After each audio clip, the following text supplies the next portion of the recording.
શું બધા ડેન્ગ્યુના દર્દીઓને દાખલ થવાની જરૂર હોય છે? તો એનો જવાબ છે ના.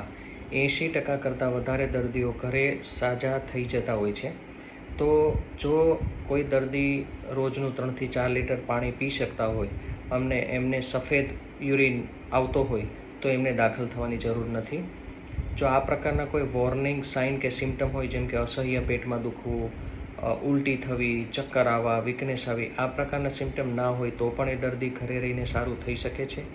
જો કોઈ પણ જગ્યાએથી બ્લીડિંગ ના આવતું હોય, જેમ કે નાક, કાન કે મોઢામાંથી બ્લીડિંગ ના થતું હોય, તો પણ એ દર્દીને દાખલ થવાની જરૂર નથી. અને ચોથો પોઈન્ટ છે કે જો દર્દી ઘરે રહીને અથવા તો એમના ડૉક્ટરની સાથે રેગ્યુલર ફોલોઅપ રાખી શકે અને શક્ય હોય તો દરરોજ એક વખત CBCનો રિપોર્ટ કરીને એમના ફેમિલી ડૉક્ટરને બતાવે, એના આધારે ડિસિઝન લેવામાં આવે, તો આ પ્રકારના દર્દીઓને પણ દાખલ થવાની જરૂર નથી.